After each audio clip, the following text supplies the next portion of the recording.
Hi, I'm Snake from Skid Row. I own guitars. Hi, Snake. Hey, bud. Got some questions on the tour and whatnot. How's the UK treating you? UK has always been one of those places for us that for some reason we've always been embraced by, ever since we first came over in 1989 and we first played the Marquee, and there was a queue all the way around the building, and it was just, for us, it's one of the places that it's kind of like a home away from home. So nothing's changed really. People are still really loyal and seem to be excited about the new music as well as obviously the stuff that we've done in the past. So that's really inspiring, and it's pretty humbling too. And I don't know, man. For us it's always a destination for us that we always want to make. And the fact that we've been, this is our second time within a year, is pretty cool. So yeah. We're going to be back next year as well, in the summertime. So that's good to hear. Yeah. The new album, stroke EP, stroke box set. What's the reason for releasing it as several EPs rather than one album? You know what? In this day and age, there's so much information, man. Just, there's music. You're being bombarded everywhere, more so than ever, because there's so many outlets.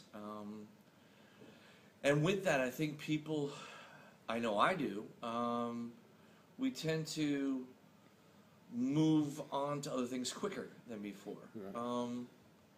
The way of listening to records and CDs has changed quite a bit, different platforms and whatnot. So what we wanted to do was we wanted to create something that could last a long period of time, several bodies of work over the course of the year and a half, 2 years. Because this way there's always something new coming out, say every 6 months or whatever. You're not inundating people with too much information, if you will. We have an infinite amount of choices out there now. It didn't used to be like that, so you have to adjust. And in adjusting, we felt like this would probably be the best way for us to get out good quality amount of songs in a good period of time. And at the end of the day, we sit there and release a record and tour on it for at least 12 to 18 months, and then we wouldn't have another record out for 2 years. So for us, this seems to be a way for us to be more productive. So are you writing and recording whilst you're on the road? Writing a little bit, not recording. Writing a little bit.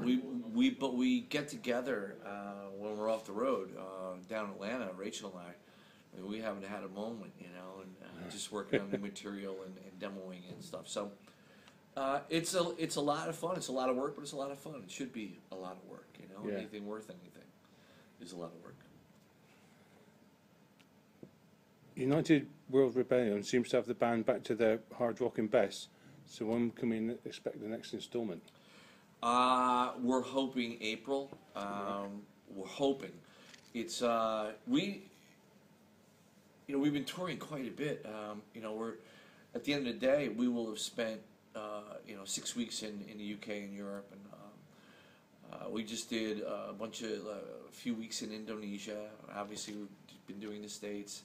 So we're just time management is difficult, and so we just want to make sure that the songs that we're writing obviously are up to snuff and the best of our ability. And we want to take the proper time and show them proper respect and work on them and make sure that they're the best they can possibly be, which is what we did with the first one, and we'll do that with the third one as well. And do you record those back?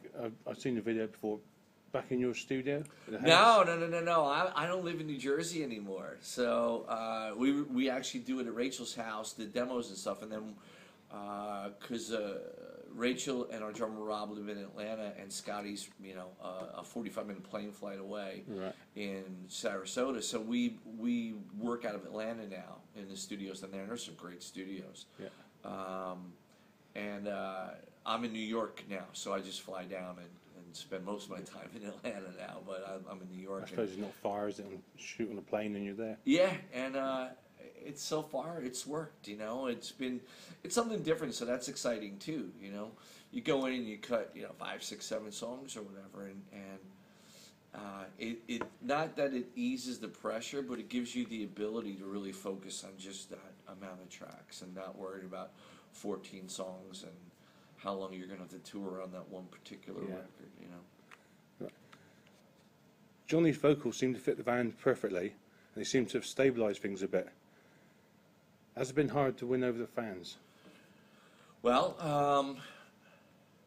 I don't know if I wouldn't say hard. That's a difficult question, only because since day one, we've always looked at ourselves and felt like underdogs. So it's been something that we've always had to go out every night and prove our worth. Is that coming from the sort of under the covers of Bon Jovi or something? Yeah, sure. Yeah. Back in the day, I mean, you know, there was I think some misperceptions of what we were, and so we knew that, we could feel that. So we would go out every night and, you know, and work our asses off to disprove any sort of negative notions that might have been thought of about the band, and we still do that. It's kind of still where we're coming from, you know. Fighting your way different out. set of circumstances, but sort of the same obstacles that you go up against, and I love that challenge. I love going out and you know, you should have to prove yourself every night.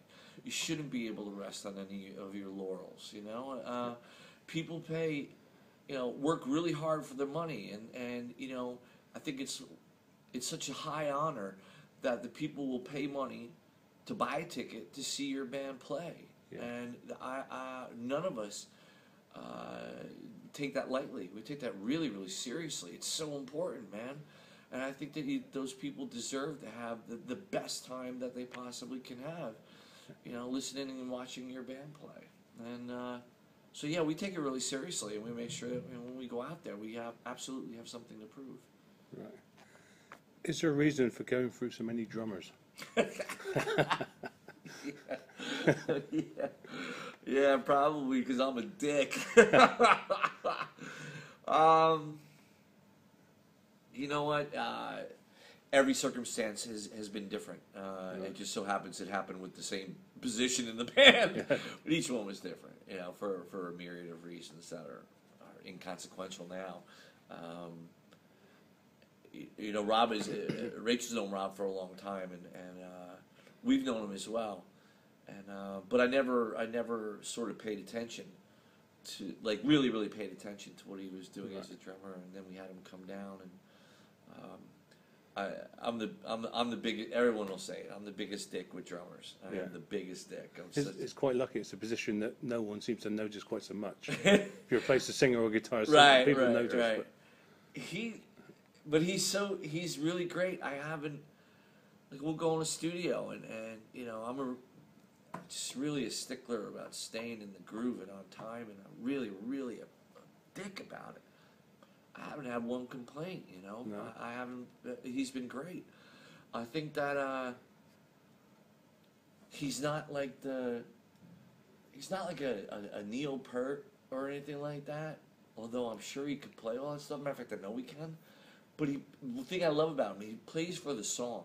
Right. Like I think it's one of the first times I've ever met a drummer and definitely played in a band with a drummer, where he was concerned about what the vocal melody might be doing because he didn't want to step on it or anything like that. Right. Which really means that, you know, the onus is on the song. It's not on the individual's ability. I love that. And I found it to be really refreshing, you know. I've noticed some of the new stuff off the new EP. The drums seem pushed up a lot more. Normally the drums are just in the background. Yeah. It's quite an aggressive sort of drumming. Yeah, you know what? It's really weird. When we were mixing it, it just felt right. You know, it felt very exciting. Yeah. And we wanted to make sure that everything was heard. And the good thing about it is, although the drums are louder than normal, they're not burying anything. You know, the guitars are still loud, the guitars are still crunchy and aggressive, the vocals are in your face. So, yeah, I mean, I'm glad that you pointed that out. I think it's a good thing. You know, a lot of times I think, you know, the drums do get buried. Yeah. So, you know, I'm glad we didn't do it, because it's good to hear his playing come through. The video, Under the Skin, the making of thick skin, the band seemed to have been very relaxed when they were working on the songs and drank a lot of beer. Do you still work in the same method? Yeah, pretty Totally. Yeah, we do. We have fun, man. I mean, um, Do you do more of that on the road now than if you're drinking all the beer and you're in separate places? I think the thing is when we get together, we have a lot of fun, and that's really important to us. Um, we're really fucking fortunate, man, to be able to do this for a living. It comes across that way when you watch you play live. You can tell you're having fun up there. Oh my gosh, we have. I mean, there's jokes going on back and forth, and just really enjoy being around each other. It's really strange. Again, I feel very, very fortunate to be in this situation with a group of guys that you enjoy being with, you enjoy hanging out with, and you have respect for as people, as friends, and as fellow musicians. And it's really a pleasure and it's an honor to be able to be in this thing and make music with everybody and go on tour. At our age, we've started the band 27 years ago. Cool. And we've been playing. Our first record came out 24 years ago. Yeah. And the fact that we're still able to tour, for real, and release some records, wow, man. And people still want to see you. Yeah, I mean, obviously we wouldn't be on the road unless people could buy tickets, or we're buying tickets. So for us, I think that, I think everyone's really, really acutely aware of how fortunate we are. Right, going on with that, Phil Verone's Fly on the Wall documentary, Wake Up Dead, showed life on the road of a touring band. How much of that was true, or was that just sort of Phil's slant on it? Oh, I tell you what. Here, first and foremost, that is one person's life, and it's not indicative or reflective of mine, or Rachel's, or Johnny's, or Scotty's. I had that impression that it was just sort of his slant on it rather than it the was rest of the totally his. I never did drugs. No. I don't do drugs. No one in the band does. That's why you're still going. Yeah, that's why we wanted no part of that. That was ugly, man. I thought that was, to be quite honest, I thought it was extremely self-serving, and I thought it was almost making a mockery of issues that he had. But you know what? I hesitate to be judgmental. I'm just glad that it wasn't me. And I again that's a viewpoint that belongs to one person. That certainly was not how the four of us were living our lives on the road in any way. That's how it came across actually in the video, that it was just his direction. Yeah. And you guys had nothing to do with it at all. No, I don't want anything to do with it. To me, I look at that and it made my skin crawl. Yeah. And made my it just made me feel dirty and fucking disgusting. I've never been involved in that world. To me, I don't see anything about that would make a person happy. No, no, you see that from watching it. It's just why? It's gross. Yeah. It's just, I have a lot more fun, doing some shots and drinking some beers and laughing with my friends and and no harm, no foul, no, don't drive when you're drunk. Not illegal either. Yeah, Obviously, you miss friends and family when you're on tour. What else do you miss? Well, I absolutely miss. I mean, now as you get older and stuff, you build a family and stuff. For me, this is the first time that I've been away for an extended period of time, where I've been away from my family for a long period of time, and that's hard. It's hard for everybody, everybody involved. But the great thing about it is that you know that you're always going home. Yeah. And I mean, again, we've been touring for 24 years, so there's so many things that you miss, but there's also so many things that you gain. That you see the world. You get to see the world. You see different cultures. You meet different people, and but to me, when I was a kid in high school, I wanted to see the world. Do you actually get to see much of it, or is it just roll up in the bus? It depends, to be honest. Some of the guys in the band get out a lot more than me. But still, the fact that I get to, take in the culture and stuff like that. And just like we were driving to the gig this morning, and it's like, man, we're in fucking Exeter. Like, when I was 16 years old in Mrs. Katie's history class or Mr. Dahl's history class, whoever would have thought that I'd be playing music in Exeter, England? I'm just, it blows my mind, Yeah, I bet. That shit doesn't get lost on us, man. No, that's good to hear. Is there anything unusual on the band's rider? No, we're like the simplest guys in the world. I mean, Has there ever been? No. No? No, not really. It's like, I think it's just the way we were brought up. We just, we were brought up very simple, and lots of beer and, water and, fucking sandwich essentials. meat and, it's really, there was nothing ever that was indulgent or indicative of the quote-unquote rock and roll lifestyle, Although I love hearing those stories about different people's riders, especially like the divas, we used to hear about Whitney Houston's riders and Rihanna and Beyonce. I find it fucking laughable, It's amazing what they ask for. And, I find it and they get laughable. it as well, is it? Well, I mean, that's, sure, they're going to get it, but... I love the brown M&M's thing with Van Halen, though, because there was a point to that, which was great. It wasn't about being, dicks. It was about keeping everybody on their toes. About, like, if they didn't see that in a rider, well, what else did they miss? So it's like, okay, if they caught that, that means they read the whole rider, and everything would be taken care of. So I got that. I understood that. It's a good plan. Good idea of that, What's been the highlight of your career so far? There's been a lot, man. I think playing Giant Stadium, New Jersey, 1989, playing Wembley with Guns N' Roses in 91, doing the Kiss tour in 2000, doing the Kiss tour in 2000, which was childhood heroes, and then waking up today.